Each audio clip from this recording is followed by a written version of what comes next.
We start this afternoon with breaking news. A ceasefire deal has been reached between Israel and Hamas. The deal raises the possibility of winding down 15 months of the deadliest and most destructive fighting in the region. Thank you for joining us. I'm China Green. This deal would also free dozens of hostages held in Gaza, as well as Palestinian prisoners in Israeli jails. According to Israel Prime Minister Benjamin Netanyahu's office, there are still some details to iron out, but he hopes the deal will be finalized tonight. The agreement follows weeks of talks brokered by the United States, Qatar, and Egypt. A senior Hamas official told NBC News that the deal was, quote, very similar to the one almost reached back in May. President Biden spoke just about an hour ago on the phases of the deal. The deal is structured in 3 phases. Phase 1 will last 6 weeks. It includes a full and complete ceasefire, withdrawal of Israeli forces from all the populated areas of Gaza, and the release of a number of hostages held by Hamas, including women and elderly and the wounded. After a deal is finalized, Israel's Supreme Court would have 24 hours to hear an appeal. So the earliest that a ceasefire could go into effect would be Friday. Sources told NBC that if a deal is finalized tonight, the first group of hostages would be released this Sunday. We turn now to the devastating wildfires near Los Angeles. The death toll now stands at 25. More than 12,000 buildings, including homes and businesses, have been damaged or just completely destroyed. Roughly 40,000 acres have burned, and at least 48 people have been arrested in burn areas for looting, trespassing, flying drones, and starting new brush fires. NBC's Jay Gray is in Altadena, California, with the latest. Well, let's start with the conditions. Overnight, we did not see the powerful winds that were forecast. Still some gusts over 70 miles an hour and still some problems for crews working on brush fires. But overall, not the attack from Mother Nature we expected. Now it's not over, and let's talk a little bit about that. We could still see strong, severe winds, and there are red flag warnings in effect until this afternoon. Around 3 this afternoon is when they expect the possibility of those strong winds to end. And that's when many of those who have been out of their homes for a week or longer may start to get the chance to come back in. And when they do, in areas like this, Altadena, many are going to find there is very little left. When you stare at your front door that's gone, and you have the few moments to contemplate, what does this really mean to my life? I mean, I still don't fully understand everything I have is gone. But you have to decide, I have to find some meaning in why this happened. Again, much of the fire zone still under a red flag warning and will be until this afternoon. Fire teams still on the ground, still working containment and making some progress as well. That's the good news. Once this clears, they should have a couple of days where Mother Nature is going to allow them to really get a foothold here, really attack these fires and try and get control of what's just been an overwhelming situation. That's the latest right now from here in Altadena. I'm Jay Gray, NBC News. Turning now to Rod Hill. Rod, there were wind impact alerts here and there for the past week, but right now things seem to be calm. They are certainly calming down. So Jay Gray mentioned the red flag warning, high fire danger, everything illuminated here in color. It's actually up until 6 p.m., but Jay did allude to 3 o'clock this afternoon, and that is the time that the forecasters in the area are saying that they will start to see the end of what we have been seeing today. And that's generally gusts over the mountains and through the canyons, 35, 40, 45 miles per hour. Nothing like they had been in the last several days. And you get down into the flats of the valley, most winds at most are 15 to 25. But even those winds again will be calming later today. And it still appears that starting tomorrow, actually starting tonight, there could easily be no watches, warnings, advisories of any kind posted through the weekends. The weather pattern completely flips, and the Santa Ana east winds will go away for quite some time, and things will really quiet down. So the weather front of that story is really encouraging. It has been like this all day along our coast. Let's get you through your afternoon real quick. Here's clear skies, Lincoln City, Chinook Winds Casino Resort camera. About 10:30 this morning is when the clouds in Portland went poof, they disappeared, and we will stay sunny the rest of the day. It just has cleared in the last 30 minutes out over the Reserve Vineyards and Golf Club in Aloha out in Washington County. That was overcast.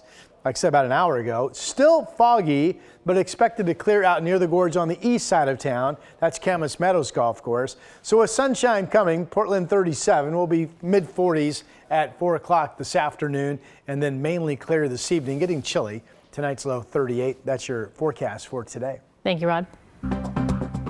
Here's a look at some national headlines this afternoon. Time is running out for TikTok. A bipartisan law set to ban the popular social media app goes into effect this Sunday. The Supreme Court is set to rule as soon as today on whether or not to uphold the ban. Now, the ban stipulates that TikTok must be sold away from its Chinese ownership because of national security concerns. But TikTok's owner, ByteDance, says the platform isn't actually for sale.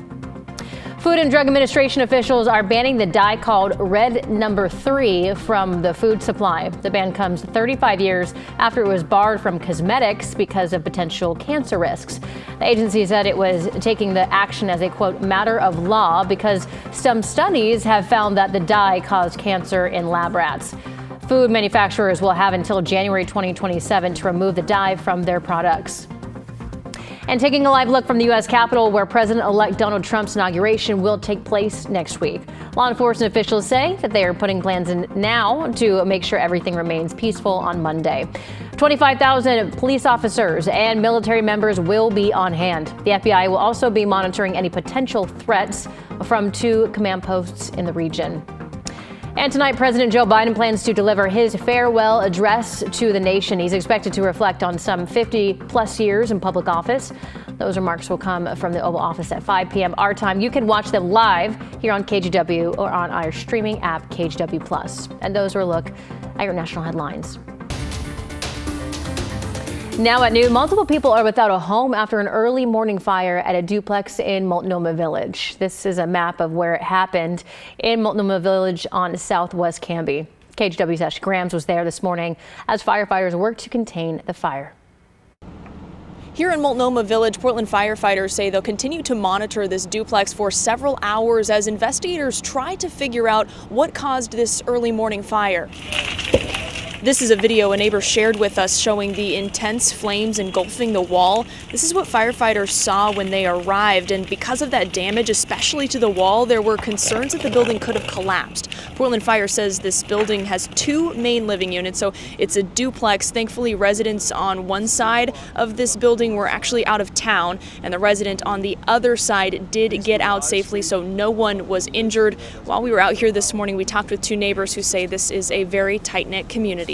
We woke up this morning, the first thing that we were trying to figure out was if everyone was safe and accounted for, and so to hear that information is just really wonderful, and obviously everyone in the neighborhood will support them as much as possible. Those who are really actively involved in the committees, and it's mostly a volunteer community, we're not just neighbors, we're friends. Both of those neighbors you just heard from saying they're going to do what they can to help support the residents who were displaced from their homes this morning. In Southwest Portland, Ashley Grams, KGW News. In other developing news this afternoon, another local high school teacher is under arrest accused of having sexual contact with a student on school property, this time in Banks. Washington County Sheriff's deputies say 66-year-old Wyman Smith is charged with second-degree sexual abuse and luring a minor. They say the district learned about the allegations last Tuesday and immediately put Smith on leave. He is also accused of having sexually inappropriate conversations with multiple students, and authorities believe there may be other victims. Anyone with information about this is asked to contact the Washington County Sheriff's Office. A Hudson Bay High School teacher accused of sexual misconduct and already on leave has resigned. The Vancouver School Board announced last night that Shadbrian Gatson's resignation will take effect February 3rd. He's accused of having a sexual relationship with a student in 2013. He was arrested last month, but the charge was dropped because of the statute of limitations.